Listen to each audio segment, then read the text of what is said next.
시청자 여러분 안녕하십니까? 헬로티비 경인 주간 뉴스입니다. 오늘의 첫 소식입니다. 파주시 돼지 농장에서 아프리카 돼지열병이 처음 발생하고 연천군에서도 연이어 발생하면서 경기도는 긴장 상태입니다. 경기도는 17일 긴급 브리핑을 열고 확산 방지와 조기 차단을 위해 특단의 대책을 추진하겠다고 밝혔습니다. 최지연 기자입니다. 17일 새벽 국내에서 아프리카 돼지열병이 처음으로 확인되자 경기도는 긴급 브리핑과 긴급 부단체장 시군 회의를 여는 등 발빠르게 대처했습니다.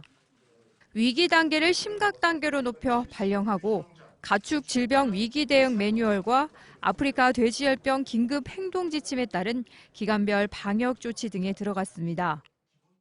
아프리카 돼지열병은 인수공통 전염병이 아니기 때문에 국민 여러분들께서는 큰 걱정을 하지 않으셔도 됩니다. 다만 아프리카 돼지열병 종식을 위해 발생농가 방문 금지 등 적극 협조해 주시기 바라겠습니다. 발병 확인 직후 재난안전대책본부도 긴급 가동하는 한편 경기도지사 주재의 부단체장 시군 회의도 개최했는데요. 이재명 경기도지사는 초기 단계부터 할 수 있는 모든 자원을 동원해 돼지열병 확산 방지에 나서달라며 최대 강도의 조치를 지시했습니다. 비상대기 상태라고 생각하고 과하다 싶을 정도로 하죠. 이게 지금 잘못하면 호미로 막을 걸 가래로도 못 막는 사태가 혹시 생길 수 있기 때문에 아예 초기에 최대치로 대응하도록 하겠습니다. 시군과 함께 대응 매뉴얼에 따라 예방적 살처분과 통제 초소 설치, 축산농가 이동 제한 등을 신속하게 조치할 방침이라고 밝혔습니다. 파주 발생 농가의 돼지와 발생 농장의 가족이 운영하는 2개 농장의 돼지도 예방적 차원에서 모두 살처분하기로 했습니다. 또 방역대 내 통제 초소 5곳과 거점 소독시설 3곳을 24시간 운영하고 발생 농장 방문 차량 등을 정밀 검사를 실시해 추적 관찰합니다. 한편 파주시 전 양돈 농가는 이동 제한 조치가 내려졌고 경기도는 파주시 요청에 따라 이날 방역 대책비로 특별조정교부금 10억 원을 긴급 지원하기로 했습니다. 경기지TV 최지연입니다. 아프리카 돼지열병의 인접 지역들의 불안감도 높습니다. 김포도 초긴장 상태인 건 마찬가지인데요. 특히 김포 지역 일부 농가는 이번 확진 판정 농가 반경 10km 내 위치해 있어 방역에 더 촉각을 곤두세우고 있습니다. 김포 지역 분위기 어떤지 자세히 짚어봤습니다. 김포의 한 돼지 농가 입구에 출입을 통제하는 방역 차단벽이 세워져 있습니다. 한쪽에는 소독약품이 잔뜩 쌓여 있고 초소 안에서는 방역을 준비하는 움직임이 분주합니다. 도축장은 아예 휴업 상태에 들어갔습니다. 평소 500마리가 넘는 돼지들이 이곳으로 들어오지만 17일 새벽부터는 모든 작업이 중단됐습니다. 간간히 오가는 업무 차량들도 꼼꼼한 소독을 거쳐야만 출입이 가능합니다. 아프리카 돼지열병이 파주에서 확진이 난 이후로 48시간 동안 현재 스탠드 스틸이라고 해서 가축의 이동이 정지된 상태입니다. 농가 측에서도 손실이 있을 수 있는데 이렇게 작업을 하는 곳에서는 최소 한 이틀 정도 작업을 할 수 없기 때문에 그 정도의 손실은 있다고 봐야죠. 경기도 파주에서 국내 첫 아프리카 돼지열병 확진 판정이 나온 첫날, 인접 지역인 김포도 종일 초비상 사태였습니다. 특히 김포 돼지 농가 2곳은 파주 확진 농가에서 반경 10km 내에 위치하고 있어 경계 대상입니다. 김포시는 해당 농가들의 입구에 서둘러 통제 초소를 설치하고 긴급 소독약을 지급했습니다. 하지만 지난해 구제역으로 홍역을 앓았던 농가들은 또 한 번 비슷한 피해가 발생할까 불안한 마음입니다. 지금 아직 걱정이 많아요. 먼저 구제역 때문에 많이 농가들끼리 많이 했는데 지금 농가들이 그 경험 삼아 서로들 지금 다 연락도 취하고 또 외부 출입도 자제하고 다 그런 식으로 해서 지금 협회에서도 지금 방역 철저히 하라고 소독 철저히 하라고 지금 그렇게 지시하고 있어요. 아프리카 돼지열병은 사람에게는 옮지 않지만 돼지가 걸리면 100% 폐사하는 치명적인 가축 질병. 구제역 이후 또 다른 피해가 발생하는 건 아닌지 인접 지역 농가들의 불안감은 커지고 있습니다. 헬로티비 뉴스 이세진입니다. 경기도 파주에 이어 연천까지 아프리카 돼지열병이 확산되자 정부가 인근 포천과 동두천, 김포 등지를 돼지열병 중점 관리 지역으로 지정했습니다. 농림축산식품부는 이에 따라 이들 시군으로의 확산을 차단하기 위해 방역을 집중한다는 계획입니다. 이곳에 소독 차량을 총동원하고 생석회 공급량을 다른 지역보다 최대 4배까지 늘려 축사 주변에 집중 살포합니다. 농림부는 또 중점 관리 지역 내 양돈 농가에 대한 돼지 반출 금지 기간을 기존 1주간에서 3주간으로 연장했습니다. 이런 가운데 이낙연 국무총리가 지난 18일 오전 포천시를 방문해 아프리카 돼지열병 차단 방역 상황을 점검했습니다. 이 총리는 포천시에 있는 돼지 밀집 사육단지와 거점 소독시설을 방문해 관계자들에게 철저한 방역 조치를 당부했습니다. 이 총리는 또 차단 방역시설인 인근 거점 소독시설로 이동해 소독시설과 장비 작동 상황을 점검하고 차량뿐 아니라 대인 소독까지 철저히 할 것을 지시했습니다. 이 총리는 이 자리에서 전파 경로에 관계없이 우리가 해야 할 일은 정광석화처럼 신속하고 단호하게 해야 한다고 강조했습니다. 파주에 이어 연천에서도 아프리카 돼지열병이 발생하면서 김포시도 방역 대응에 총력을 기울이고 있습니다. 김포시는 지난 17일 파주에서 아프리카 돼지열병 확진 판정이 나온 이후 김포 지역 돼지를 밖으로 반출할 수 없도록 반출 금지 명령을 내렸습니다. 이어 18일부터는 김포 지역 내 돼지 농가 20곳 모두에 통제 초소를 설치하고 출입 통제에 들어가는 한편 농가 소독을 확대하고 있습니다. 김포시가 아프리카 돼지열병 사태가 마무리될 때까지 많은 시민들이 모이는 행사를 중단하기로 했습니다. 이에 따라 오는 26일 구례역 광장에서 열릴 예정이었던 김포도시철도 개통식도 취소됐습니다. 김포시는 돼지열병 확산을 차단하기 위해 양돈 농가를 방문하거나 동문체육대회처럼 사람들이 많이 모이는 민간 행사는 자제 또는 연기해달라고 당부했습니다. 부천시의회의 인권보장 및 증진에 관한 조례안이 임시회 개최 전부터 논란이 됐습니다. 지역 시민단체들은 해당 조례안에 동성애를 옹호하는 내용이 담겨 문제라는 입장입니다. 김진재 기자가 취재했습니다. 논란이 되고 있는 안건은 박명애 부천시 의원이 대표 발의한 부천시 인권보장 및 증진에 관한 조례안. 부천시 기독교총연합회를 비롯한 지역 시민단체들은 해당 조례안이 동성애를 옹호하는 내용을 담고 있어 공익을 해칠 우려가 있다며 반발하고 있습니다. 해당 시민단체 관계자들은 취재진과의 만남에서 현재 국가인권위원회법이 동성애에 대한 차별을 금지하고 있는데 이번 조례안에 따르면 인권의 정의가 국가인권위원회법을 근거로 해석될 수 있다며 반대 이유를 밝혔습니다. 해당 조례를 공동 발의한 부천시 의원들은 조례 내용에 문제가 없다는 입장입니다. 해당 조례는 인권을 보호하는 내용을 담고 있으며 조례를 발의하는 과정에서 이미 충분한 논의가 이루어졌다는 겁니다.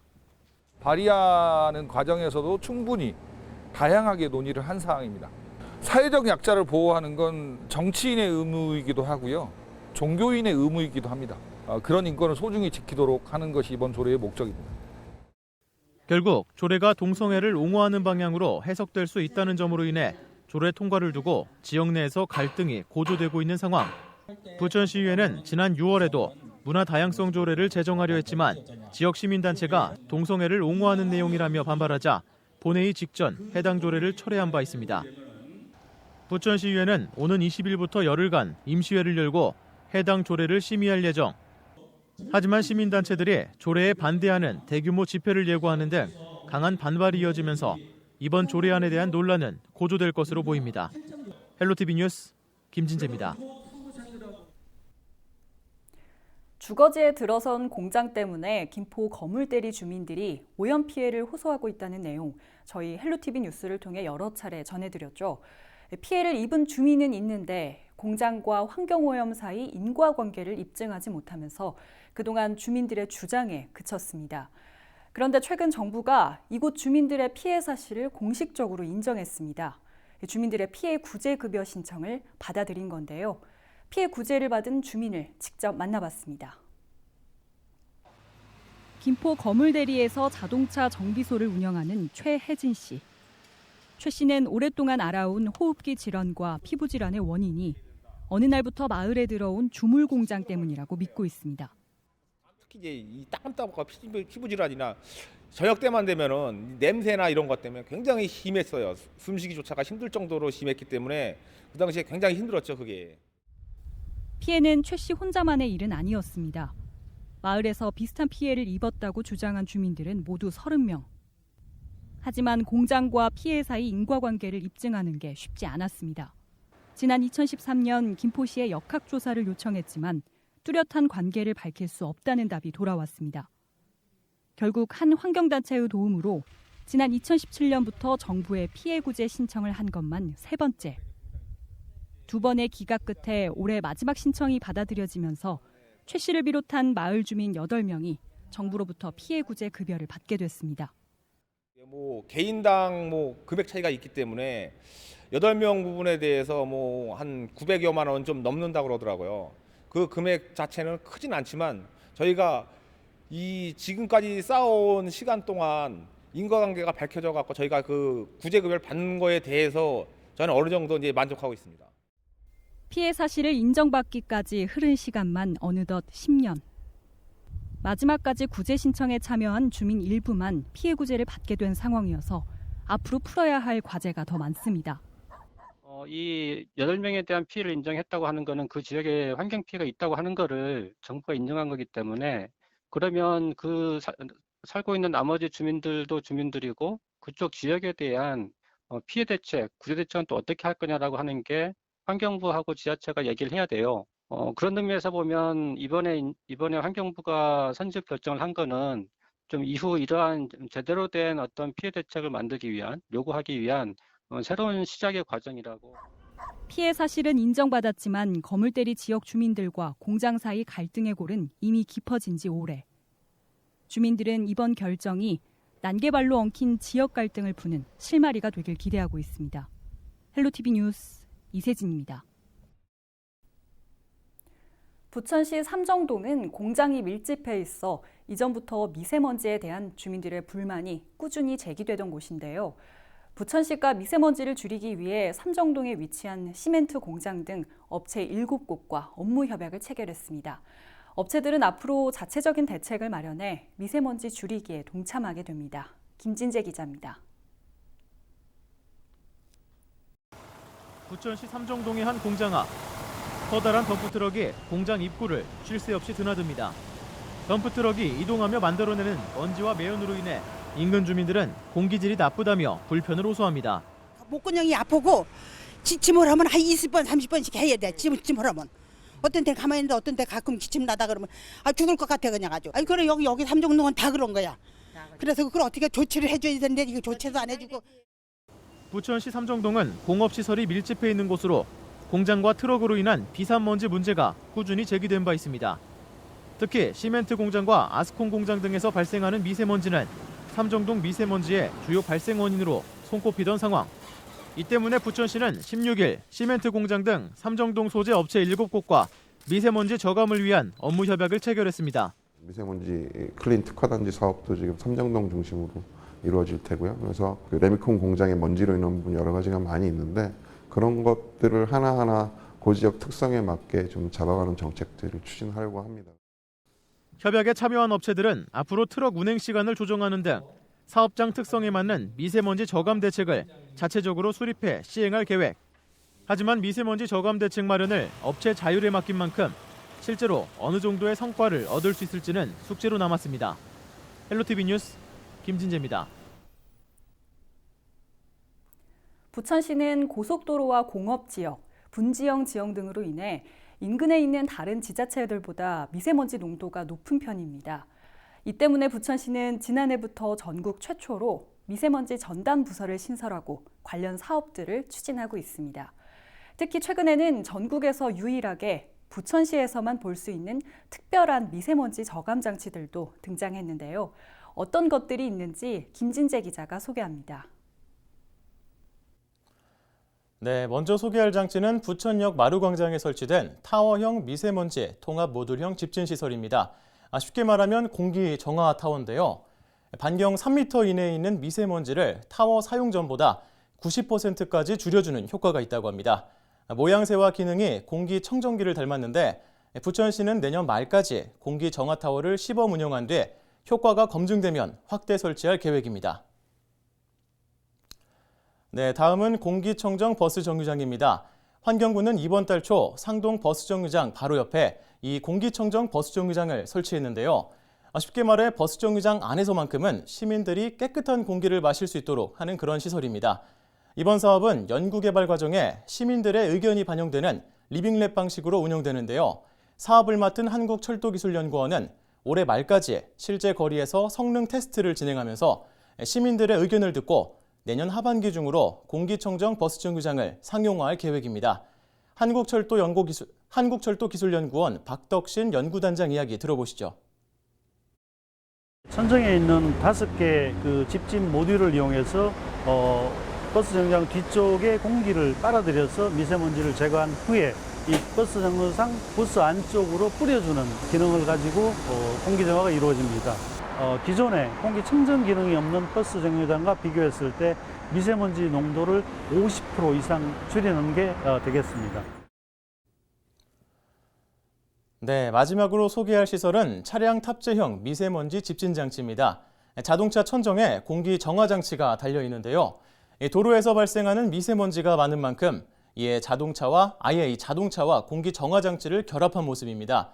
자동차가 달리면 천정에 부착된 장치가 주변의 미세먼지를 빨아들여서 정화하는 방식인데요. 부천시는 올해 말까지 차량 탑재형 미세먼지 집진 장치에 대한 실증 사업을 진행한 뒤 효과가 검증되면 관용 차량에 확대 설치할 방침입니다. 이외에도 부천시는 아이들이 다니는 통학로에 공기 정화 기능이 탑재된 울타리를 설치하는 등 다양한 미세먼지 저감 대책들을 준비 중에 있는데요. 부천시가 미세먼지 청정 지자체로 거듭날 수 있을지 기대가 됩니다. 헬로티비 뉴스 김진재입니다. 오늘 준비한 소식은 여기까지입니다. 헬로티비 뉴스 경위는 언제나 지역 주민 여러분 곁에 있겠습니다. 시청해주신 여러분 고맙습니다.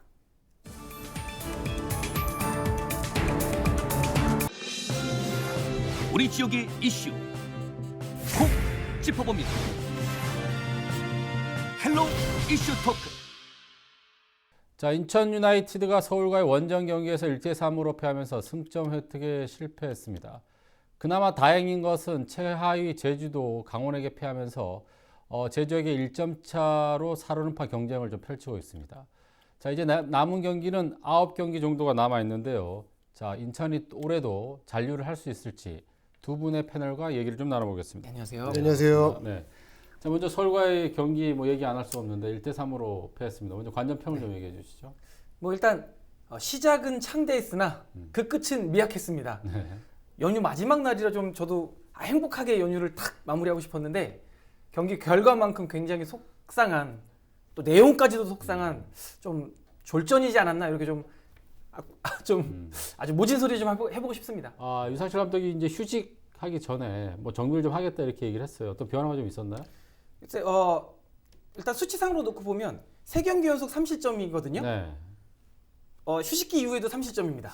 그러면 참 어떻게 보면 초지일관 변함없이, 왜 사람이 변하면 죽는다고 그러잖아요. 그냥 그대로 인천의 색을 또 잘 유지했다라고 칭찬 아닌 칭찬도 할 수 있겠네요. 그래요. 네. 휴식기에 수비 보완을 좀 하겠다 이렇게 얘기했는데 수비 보완이 좀 안 된 것 같아요. 어땠습니까? 네, 그렇습니다. 유상철 감독이 지금 휴식기를 앞두고 우리가 수비를 좀 잘 정비하겠다라고 이야기를 했는데 네.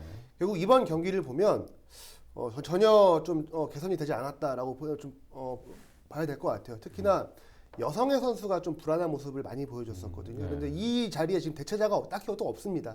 좀 그런 상황이 좀 아쉽고, 결국은 이제 수비가 이 포백 수비 4명만 하는 게 아니라 미드필드에 있는 선수부터 수비를 해줘야 되는데, 또 이 선수들이 또 공간이 벌어지다 보면 공격이 또 안 되는 그런 악순환이 지금 반복이 되고 있거든요.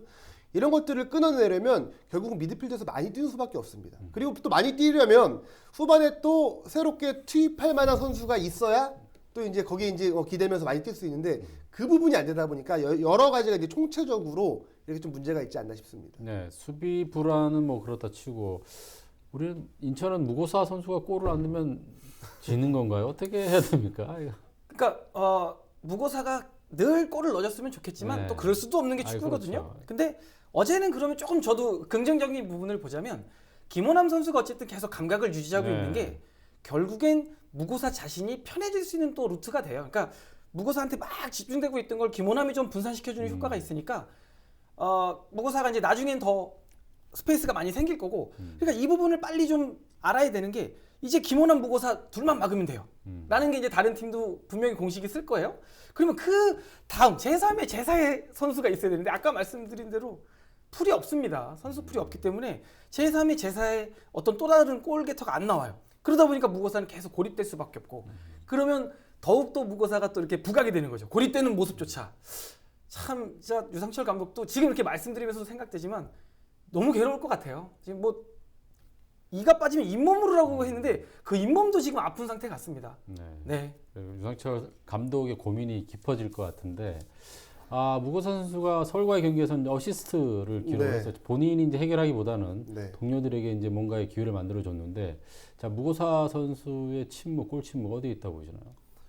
일단 뭐 상대 이제 집중 견제도 있었고 그리고 뭐 이날 득점을 하지 못했지만 무고사 선수는 뭐 제 몫을 뭐 다 했다고 봅니다. 그리고 우리가 보통 한 반에서 공부 제일 잘하는 학생이 있잖아요. 뭐 평균 98점 맞아요. 그런데 반 평균이 안 오른다고 그 학생한테 100점을 맞으라고 하는 거는 약간 좀 이렇게 무리가 있는 것 같아요. 이제 다른 선수들이 조금 더 잘 해줘야 되는데 무고사 선수는 지금 충분히 제 역할을 다 해주고 있다. 다만 이 선수를 좀 활용할 만한 다른 선수들 아까 말씀하신 것처럼 김호남 선수 같은 선수가 더 많이 나와서 뭐 케이네 같은 선수도 해주면 좋겠지만 지금 상황에서는 또 쉽지 않은 상황이고 해서 그런 여러 선수들이 조금 이제는 골 득점을 좀 분산할 필요가 있지 않나라는 생각이 듭니다. 그래요. 다른 선수들의 평균을 높여야 되겠다. 아주 공감이 되는 그런 경우인데 해설가님은 옛날 학교 다닐 때 어떤 평균을 깎아먹은 저는 그래서 아닙니다. 제 이제 모토가 중간만 하자. 그래서 제가 올 초에도 저희 이슈 토크에서 그 말씀을 드렸습니다. 제가 우승도 바라지도 않습니다. 늘 8위, 9위만 중간만 했으면 좋겠습니다. 지금 이기려면 어떤 부분을 보완을 해야 돼요? 이거 아까 말씀해 주신 대로 이제 중간 선수들이 해줘야 돼요. 그러니까 김도혁이든 뭐 마하지든 이제는 뛰어줘야 됩니다. 그러니까 어제 제일 결과가 아쉬웠던 건 이제는 0실점에 승점 1점이라도 반드시 따오는 경기를 좀 보여줘야 되거든요. 근데 무너질 때 와르르 무너졌어요. 중심을 잡아줄 선수가 없는 거예요. 허리가 없는 거예요. 그러니까 이렇게 시소가 잘 버티는 이유는 가운데 분명히 그 중심점이 있어야 되거든요. 근데 김도혁이 그걸 또 원했지만 아직 완성된 모습 못 보여주고 김호남이 해주고는 있으나 포지션상 또 중간에서 뭔가를 하기에는 또 힘든 포지션이고 5위, 6위, 7위, 8위가 되게 재밌어요. 지금 수원하고 상주는 이제 승점이 똑같은데 같은 이제 6, 7이고 그러면 뭐 4위까지 강원은 이제 안전권이라고 치면 대구, 수원, 상주, 포항 요 네 팀이 이제 상위 스플릿으로 가느냐 마느냐 뭐 상위 스플릿으로 가면 또 AFC를 나갈 수 있는 자격을 가질 수 있지 않나요? 그럼 어떻게 전망하세요 지금 5위, 6위, 7위, 8위를? 일단 그래도 그 썩어도 준치라는 말이 있지 않습니까? 그러니까 수원은 분명히 저력이 있는 팀이고 네임밸류가 정말 다른 팀이라고 생각을 해요. 그렇다 보면 제가 누구가 내려올지를 뭐 예측하는 건 웃기겠지만 그래도 상주가 내려와 주는 게 이게 또 프로축구 아니겠습니까? 흥행에 또 예의가 아닐까 이런 그냥 재밌는 상상을 좀 해봅니다. 그럼 일단 전북, 울산하고 그렇죠. 강원, 대구, 수원 이렇게 자 우리 김현영 기자 어떻게 전망하세요? 여기 좀 변수가 좀 있죠. 왜냐하면 지금 FA컵 4강전이 있는데 수원이 올라가 있고 그다음에 상주가 올라가 있습니다. 그런데 이 두 팀이 지금 맞붙는 팀들이 K3의 화성 FC하고 그다음에 이제 내셔널리그의 대전 코레일이거든요. 그렇다 보니까 이 상주와 수원은 우리가 지금 절호의 우승 찬스다라고 여기에 많은 걸 걸고 있어요. 그리고 4강부터는 홈앤드 어웨이로 경기가 펼쳐집니다. 그러다 보니까 이 경기에서 이 FA컵에서 살아남는 결승에 진출하고 이제 우승을 노릴 수 있는 팀들은 오히려 좀 리그에서는 좀 집중을 좀 덜하지 않을까 싶은 생각이 들어요. 그래서 우리가 이 FA컵 4강전의 좀 결과를 좀 지켜봐야 될 것 같습니다. 그럼 상주 경기를 아까 노려야 되는데 그 부분 네, 그 부분도 분명히 포함이 돼 있는 거죠. FA컵에서 만약에 우승을 하게 되면 원래 1위, 3위만 AFC에 나가게 있잖아요. 근데 수원 같은 경우에 만약에 4위를 했는데 뭐 3위를 했거나 근데 FA컵에서 우승하게 되면 4위가 나가는 그렇죠. 한 팀이 더 나가게 되는 거고. 그리고 지금 FA컵에 오른 4개 팀 중에 FA컵 우승을 해도 아시아 챔피언스리그에 나갈 수 있는 자격은 수원밖에 없습니다. 그래서 만약에 수원이 우승을 못하게 되면 리그에서 또 이제 4위 팀이 또 나가게 되는 상황이어서 이게 굉장히 조금 다른 팀들 같은 경우에는 수원의 우승을 좀 바라고도 있는 그런 상황인 거죠. 특히 강원이 그렇죠. 그런 거죠. 강원이 최초로 AFC에 나갈 수 있지 않을까라는 기대도 좀 해보는데 좀 부럽네요. 네, 그런 거 보면. 예. 저는 뭐 안 부럽습니다. 저는 왜냐면 저는 AF 챔피언스 리그요, 프로축구 우리 K리그 우승이요. 저는 인천은 늘 8위랑 9위만 했으면 좋겠습니다. 홍철호 의원이 5호선 김포 연장을 위해서는 건폐장 이전이 불가피하다는 주장을 했습니다. 사업 경제성을 높이기 위해서는 이제 건폐장 이전에 대한 공론화가 필요하다는 건데요. 이에 대해 지역 시민단체들이 즉각 반발하고 나섰습니다. 건폐장 이전은 환경 재앙이나 다름없기 때문에 차라리 5호선 연장을 포기하는 게 낫다는 건데요. 자세한 내용은 김대훈 김포정치개혁시민연대 운영위원장 그리고 정진욱 뉴스원 기자와 함께 짚어보도록 하겠습니다. 두 분 안녕하십니까? 네, 안녕하십니까? 네, 안녕하세요. 맞습니다. 건폐장 이전을 공론화해야 한다 이런 홍철호 의원이 주장을 내놓으면서 김포 시민사회가 들끓었습니다. 홍철호 의원이 이 같은 주장을 내놓은 배경부터 한번 먼저 짚어볼까요? 네, 우선 지난해 12월 국토부가 한강선 지자체 협의 및 예타 등 신속 추진을 공식 발표했지만 사업의 경제적 타당성, BC 확보를 위한 건폐장 개발 등 지자체 간 이견이 있어서 추진 논의가 지지부진한 상황이었어요. 예. 그래서 이제 9월에서 10월 이제 발표 예정인 광역교통망 기본 구상안과 오늘 2021년 시행될 제4차 광역교통 시행 계획에 5호선 김포 연장 사업이 이제 후보 사업이 아닌 선정 사업으로 포함돼야 돼서는 충분한 BC값이 확보돼야 된다. 예. 동시에 또 서울과 경기도 등 관계 지자체 간 사업 추진 간 합의가 전제돼야 된다. 이런 얘기 주장을 하면서요. 그래서 서울시, 김포시 사당 타당성 요구 결과를 발표를 했는데 건폐장 개발에서 제외할 때는 PC값이 0.5에서 0.6밖에 나오지 않아서 건폐장 포함할 때는 PC값이 0.9에서 1 정도가 나온다고 이렇게 판단하고 있는 것 같아요. 그래서 현 시점에서는 실제 사업 추진하기 위해서는 이제 사업성 확보를 위해서 건폐장 이전 논의를 해야 된다 이렇게 주장하고 있습니다. 건폐장을 이전을 하자는 게 아니라 이 기회에 주민들과 함께 먼저 깊이 있게 심도 있게 논의를 해보자라는 건데 그러면 이 논의가 있은 이후에 반대를 해도 늦지 않을까요? 그 논의 자체에 대한 제안 자체가 건폐장 공론화가 아니라 저희들은 건폐장 공론화가 아니라 공 떠넘기기라고 판단을 하고 있고요. 좀 전에도 말씀드렸지만은 건폐장과 5호선이 무슨 상관관계가 있는지 그거와 관련된 납득을 시민들이 납득하지 못하고 있는 상황에서 건폐장 공론화는 예전에 2017년도 11월 달에 5호선 연장과 관련된 배수진을 치고 책임 있게 연장하겠다라는 그런 약속들을 지키지 못하는 지금 이제 5호선 연장이 지지부진하는 이 상황에서 21대 총선에 나가지 않겠다라는 배수진을 쳤는데요. 그거와 관련된 어떤 21대 총선 내년 4월 총선에 나가기 위한 꼼수의 연장선이라고 생각을 하고 있습니다. 홍철호 의원은 정하영 시장의 결단을 촉구를 했습니다. 정하영 시장도 5호선 연장을 공약으로 내세웠던 바 있는데요. 건폐장 이전에 대한 공론화에 대해서 정하영 시장의 입장도 궁금합니다. 우선 정하영 시장은 환경에 대해 상당히 관심이 많은 시장 중에 하나예요. 그래서 환경 부분에 많이 신경 쓰기 때문에 이 건폐장 이전에 대해서 표면적으로는 제가 봤을 때는 건폐장 이전에서까지 지하철을 옮기고 싶은 거에 대해서는 반대하는 입장으로 알고 있습니다. 예. 하지만 이제 정무적으로 판단은 좀 달라요. 그러니까 5호선에 관련된 것은 본인의 공약을 내세웠던 부분이기 때문에 홍철호 의원한테 뺏기고 싶지 않은 거죠. 그래서 이 부분에 대해서는 정하영 시장이 사퇴를 볼 것 같고요. 물론 자신의 공약이기도 하지만 예. 홍철호 의원한테 절대로 주도권을 주지 않겠다라는 생각도 판단이 세우고 있습니다. 예.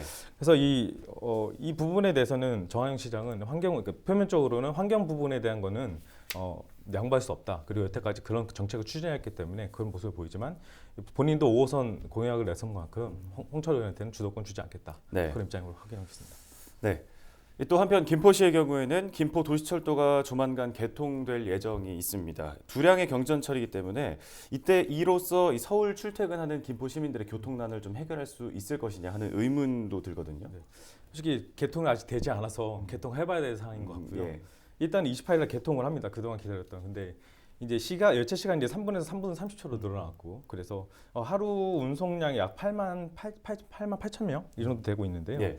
한 량에 100명씩 하면 두 량이면 200명이 수송할 수 있죠. 3분 배차 간격을 했을 때 1시간에는 총 4천 명, 1시간 4천 명 정도 수송을 할 수 있는 능력을 갖고 있는데 이것이 약간 좀 미지수예요. 그러니까 제가 앞서 예전에도 방송에도 말씀했다시피 이 시설적인 문제가 만약에 문제가 생긴다면 이거보다 더 늘어날 거고 교통 해소에는 조금 미진하지 않을 것이냐. 그래서 예. 또 김포시는 그런 것도 좀 해소하기 위해서 교통 버스 체계까지 다 개선했다고 하지만 이건 28일 날 개통을 해보고 나서 현상이 바로 나올 거로 보고 있거든요. 과연 주민들이 그 내용을 알고서 막 교통, 철도와 이제 버스 이런 것들 분사해서 사용을 한다면 교통 체증에는 조금 도움이 될 수도 있지만 한 번에 다 몰린다면 그거는 또 한 번 더 지켜봐야 될 문제인 것 같습니다. 네, 이 홍철호 의원이 좀 서두르는 것도 내년에 있을 4차 국가철도망 구축 계획에 이 사업을 반영시키기 위해서인 건데요. 한마디로 좀 시간이 없기 때문에 이렇게 서두르는 거다 이렇게 볼 수가 있을 것 같습니다. 김포 도시철도가 개통이 되면 상대적으로 5호선 연장에 대한 필요성은 줄어든다 이렇게 볼 수 있을까요? 시민들의 의견도 그렇습니다. 김포 도시철도가 수용할 수 있는 교통 그 양이 지금 애초에는 8만 8천 명 정도 계획을 했었는데 지금 4만 8천 명에서 5만 5천 명까지 수송할 수 있는 그런 이제 계획들을 가늠하고 있는 것 같아요. 그래서 그 수송량을 보면은 전체 교통 인구의 10%에서 11% 정도를 도시철도가 시민들의 발휘될 수 있을 것이다라고 생각을 하고요. 그 정도의 수용 능력이라고 한다면은 당분간은 출퇴근 시간, 첨두 시간대에 완벽하게 해결되지는 않겠지만은 그 외에 대중교통 노선, 버스 노선과 이렇게 연계가만 잘 된다면은 어느 정도 해소될 거라고 전망하고 있습니다. 5호선 연장이냐 아니면 건폐장 이전이냐 두 개 중에 하나를 골라야만 한다면 어떤 걸 고르시겠습니까? 건폐장 없는 5호선인데요. 예. 건폐장이 만약에 김포시에 이로 유치가 된다라고 하면 저는 5호선 포기해야 된다고 봅니다. 예. 그러면 건폐장 이전을 반대한다라는 입장이 좀 더 강하다 예. 이런 말씀이신 거죠? 예, 잘 알겠습니다. 사업성을 높이기 위해서 거론되고 있는 게 또 누산지구 개발이라고 할 수가 있겠습니다. 이에 대해서는 공감하시나요? 재척된 한강 신도시가 워낙에 좀 기형적으로 지금 신도시가 조성이 되어 있는데요. 그러다 보니까 A, B, C 지구로 나누어서 분리되어 있고 서로 이제 하나의 한강 신도시로 그 도시의 기반 시설이라든가 이런 것들이 좀 따로따로 떨어져 있기 때문에 뭔가 좀 이렇게 통합적이고 총체적인 도시 계획이 안 되어 있어요. 그러다 보니까 애초에 군동의를 받지 못한 재척된 한강 신도시를 원래 계획대로 이렇게 완성해내자라는 것들이 시민들의 바람이고 염원이기도 합니다. 예. 그 기자님께서는 누산지구 개발을 통한 5호선 연장이 좀 실현 가능성이 있다고 보시나요? 홍철호 의원이 이제 그 누산지구 개발을 통해서 BC값을 올리고 철도를 놓자. 그러면 이제 BC값이 자연히 올라갈 것이고 근데 시간이 좀 걸리니까 예. 이 누산지구 개발을 통해서 그 시간까지 너무 오래 걸리니까 누산기를 통해서 거꾸로 하자는 거거든요. 지금 그렇게 한 거에 대해서는 저는 홍철호 의원 쪽에 얘기한 어쨌든 BC값을 올려서 어쨌든 철도를 빨리 놔야 된다. 이거는 배경이 그게 있어요. 내년 총선입니다. 예. 총선이기 때문에 이 북부 지역, 홍철호 의원 지역이거든요. 이 지역에 표를 흡수하기 위해서는 이것이 절실한 거예요. 홍철호 의원 쪽에서는. 그래서 이것을 지금 주장하고 있는 건데요. 누산지구 개발에 따른 도시 개발에 따른 김포시장이 하고 경기도지사가 이제 건의하고 김포시장이 경기도에 건의하고 경기도지사가 이를 검토하고 지정하면 되는 거예요. 근데 만약에 신도시 추가 택지 개발이나 제2 한강 신도시 경우는요. 그 필요성이 인정되지만 누산지구처럼 도시 개발 방식보다는 절차가 좀 더 까다롭습니다. 지난 6월 10일부터 7일간 부천시의 행정사무감사가 열렸습니다. 행정사무감사는 의회가 가진 고유의 권한 중 하나인 시집행부에 대한 견제 기능이라 할 수 있는데요. 한마디로 행정사무감사는 의회가 제 역할을 하는지 알 수 있는 척도이기도 합니다. 자, 과연 8대 부천시의회 행정사무감사 점수는 몇 점일까요? 부천의 한 시민단체가 7일간의 행감을 평가해 봤는데 자세한 내용 짚어보도록 하겠습니다. 자, 먼저 우리 위원장님께 질문을 좀 먼저 드리겠습니다. 시의회 행정사무감사, 제가 생각하기로는 의회 의정활동의 꽃이라고 생각이 드는데 행정사무감사 의정활동에 어떤 의미가 있는 건가요? 우선 시의회가 하는 역할이 한 3가지 정도 있습니다. 네. 예산, 감시, 조례.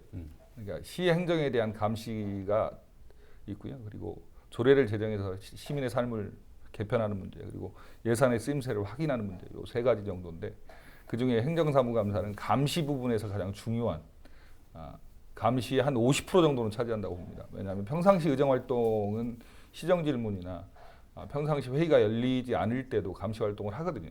그런 과정에 행정사무감사는 아주 중요한 역할을 하죠. 그래서 네. 그것이 총체적으로 모여서 1년치 농사라고 부릅니다. 저희들끼리는. 네. 이 행정사무감사 사실은 뭐 준비를 잘한 의원님들도 있고 뭐 준비를 조금 덜한 의원님도 있고 이제 각지각색인데 이거에 대한 평가를 이제 시민단체에서 계속 해왔다고 합니다. 오늘 김선영 이사님께서 나오셨는데 자 어떤 방식으로 평가가 이루어졌는지 소개 좀 해주시죠. 먼저 행정사무감사 이제 시작할 때 저희가 시민 방청단을 운영했습니다. 그래서 부천 YMCA와 부천 시민연합 두 단체에서 43명이 그 행감에 방청을 하면서 평가 지표에 따라서 이제 기록도 하시고 소감도 이렇게 발표하시고 이런 이제 방청 활동들을 먼저 했고요. 방청 활동이 끝나고 난 다음에 행정사무감사에 대한 속기록이 나오죠. 그러면 그 속기록이 아마 한 A4 용지 기준으로 한 2,000장 정도 되는 분량인데 그거를 저희가 14명의 평가위원들이 그 평가 지표를 가지고 일일이 이렇게 분석을 했습니다. 그래서 이제 마지막에 2019년도 부천시의회 행정사무감사 의원 평가서가 나오게 된 겁니다. 그래요. 어떻게 보면 굉장히 좋은 평가이기도 한데 뭐 긍정적인 부분도 있지만 또 부정적인 부분도 있을 수 있을 것 같아요. 시민들이 바라봤을 때 우리 김기현 사무총장님 이 같은 평가에 대해서 뭐 어떻게 생각하시나요? 예, 사실 좀 전에도 말씀하셨지만 부천시 예산이 2조 9천억 정도 됩니다. 그리고 2천여 공직자가 일을 하고 있고요. 그래서 시위에는 체크 앤 밸런스 그리고 견제하고 균형하는 굉장히 중요한 역할을 하고 있고요. 그래서 시의회 활동이 어떻게 되냐를 시민들이 들여다보고 모니터링하는 건 굉장히 중요한 활동입니다. 그래서 부천은 이제 91년도에 이제 지방의회가 시작이 됐죠. 그때부터 의정지계단이라고 해서 일상적인 모니터링 활동을 하다가 현재와 같은 행정사무감사 시민 모니터링을 한 건 제가 기억하기에는 2005년 정도부터 이렇게 기억이 되고요. 그때 이제 처음에 저도 이제 행정사무감사 시민 모니터 참여했는데 그때 당시에는 이제 시민들이 가서 보는 것 자체를 의회가 갈등이 있어서 불허하기도 하고.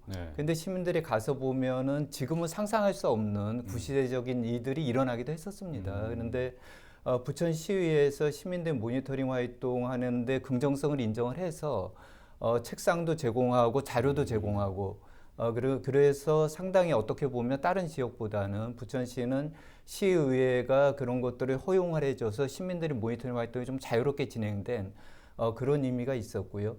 저희가 근데 평가라는 거 이제 발표하면 이런저런 이제 거기에 대한 반론들이 있긴 하지만 그럼에도 큰 틀에서 보면 오랜 기간 동안에 부천 지역은 시민들이 모니터링 활동을 하면서 시의회가 좀 더 긴장해서 역할을 하도록 하는 건강한 역할을 하지 않았나 그렇게 생각합니다. 또 안 좋게 D 등급을 받은 의원도 굉장히 기분이 안 좋을 것 같아요. 그렇죠. 정의용 위원장님, 이런 평가에 대한 시의원들의 반응, 입장 어떻습니까?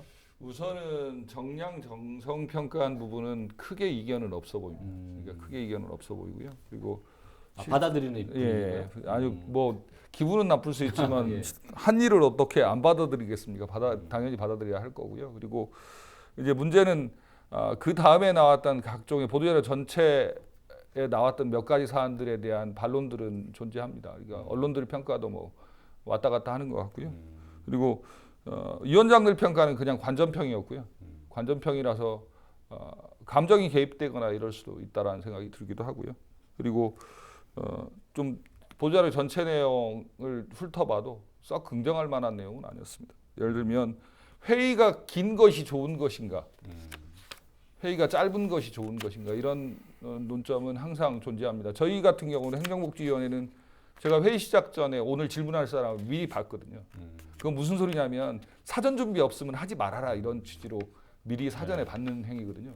그래서 저희 위원회는 그렇게 사전에 준비한 것들만 질문하도록 해서 회의를 좀 짧게 하려고 했는데 그것에 대한 관전평이 별로 안 좋더라고요. 업무보고를 꼭 받아야 하는 거냐, 문서로 와 있는 걸 꼭 읽는 수준의 업무보고를 계속 받아야 하는 건지 저는 개인적으로는 의문입니다. 그리고 문서로 가름하는 게 훨씬 더 효율적이라고 생각했는데 시민 입장에서 봤을 때 혹시 부작용이 있고 혹시 의원들을 너무 비하하는 게 아닌가 뭐 이런 의견들도 있을 수 있을 것 같은데 그런 의견도 있을 수 있죠. 네. 그런데 이제 큰 틀에서 생각을 하면 지금 정전 의원님도 말씀하셨듯이 그러니까 행정사무감사 시민 모니터링 활동, 그다음에 시민 평가 활동 자체는 이제 큰 의미가 있다고 생각을 하고요.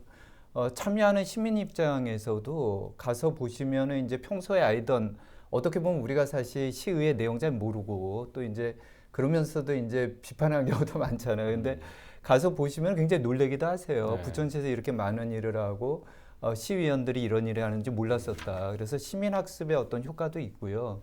그래서 그 제도 자체는 이제 굉장히 긍정적인 시민들의 활동이라고 생각이 듭니다. 그런데 이제 평가라는 문제가 사실 평가에 완전한 객관성은 없죠. 그런데 이제 생산적인 평가를 하는 게 어떻게 하느냐가 굉장히 중요한 문제인데 생산적인 평가를 하기 위해서 예를 들면은 좀 전에 정재훈 의원님 말씀하셨듯이 정량 평가에 대해서 뭐 이견이 없을 것 같아요. 그건 출석이라든지 지문 횟수라든지 발언의 시간이라든지 그런데 이제 정성 평가하는 내용에 대해서는 이런저런 이견이 있을 수밖에 없죠. 그래서 이런 문제는 물론 이제 받아들이는 쪽에서 몇 가지 문제 제기를 할 수도 있고 그러면 큰 틀에 그럼에도 불구하고 큰 틀의 의미를 좀 긍정적으로 평가하고 또 이제 시의회가 발전하는데 시민들의 역할이 중요하다고 생각을 하면 이런 부분들은 좀 더 어떻게 같이 머리를 맞대어 개선할까 이런 논의가 필요하고. 자, 이번 그 행감에 대한 전반적인 총평을 좀 듣고 싶은데 어떻게 좀 지켜보시고 어땠습니까?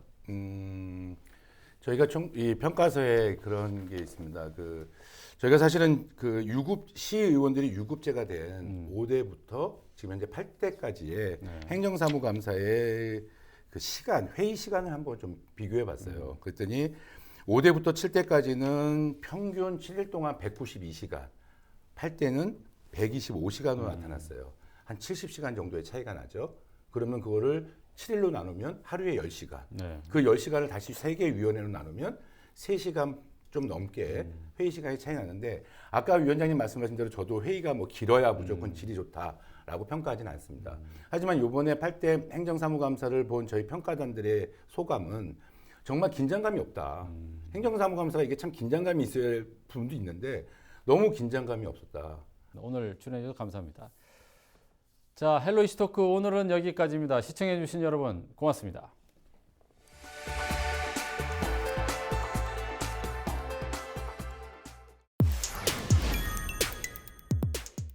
서울을 관통하는 수많은 지하철 노선들, 이미 서울 땅 밑은 지하철로 꽉 차 보이는데요. 그런데 서울을 관통하는 열차 노선이 3개나 더 생긴다고? GTX 풀었으면 Great Train Express, 즉 그레이트하게 빠른 기차. 일반 지하철 평균 속도 시속 30에서 40km, GTX 평균 속도 시속 100km, 최고 속도는 무려 시속 180km. 말 그대로 그레이트하게 빠르게 이동하는 기차. 바로 이 기차 노선이 3개나 서울을 통과하게 된다는 사실. 첫 번째, 경기도 파주와 화성을 연결하는 A노선. 총 길이는 83.1km, 통과역은 10개. A노선을 이용하면 일산에서 서울역까지 14분 만에 이동 가능.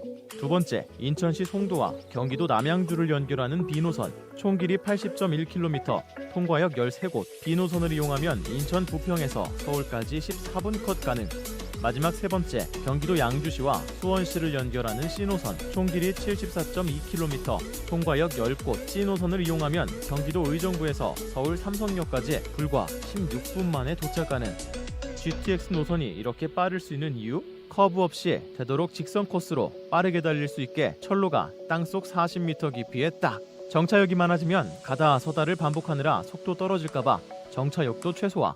2019년 8월 21일 B노선이 예비 타당성 조사를 통과하면서 A, B, C 세 노선 모두 사업 확정. 예비 타당성 조사는 노선을 만드는 게 경제성이 있는지 확인하는 절차. GTX는 2007년 동탄 신도시 교통대책을 논의할 당시 김문수 전 경기도지사가 동탄과 서울 강남을 연결하는 지하 급행철도를 제안하면서 처음 이름을 알렸고 이후 경기도가 GTX 노선을 연구하는 한편 정부에 꾸준히 사업 추진을 어필했고 결국 2011년 정부는 국가철도망 구축 계획에 GTX를 넣게 됐다는 사실. 즉 GTX 노선 한번 깔아보자 라고 결정을 한 겁니다. 하지만 노선의 경제성을 예측해보는 예비타당성 조사 결과 경제적인 이득보다 손해가 큰 것으로 나오는가 하면 경기도와 정부가 사업 주체를 결정하지 못하는 등 문제가 발생해 사업은 지연. 이후 A노선 수서 동탄 구간이 2017년 착공에 들어가면서 본격 GTX 사업의 스타트를 끊었지. C노선은 경제성을 확보하기 위해 양주부터 수원까지 노선을 늘렸고 B노선 역시 기존 송도부터 청량리까지였던 노선을 송도부터 남양주 마석까지 늘리게 됩니다. 아직 새 노선의 정확한 개통 시기는 정해지지 않았지만 사업 계획을 들여다보면 목표하고 있는 개통 시기가 나오는데요. A노선은 2023년, B노선은 2027년, C노선은 2026년쯤 개통하는 일정으로 사업이 추진 중입니다. 하지만 노선이 통과하는 지역의 주민들이 안전성 문제를 우려하는가 하면 앞으로 사업 추진 과정에서 다양한 변수가 있을 수 있어 지연 가능성은 다분히 남아 있습니다. 그래도 속도 하나만큼은 기대가 됩니다.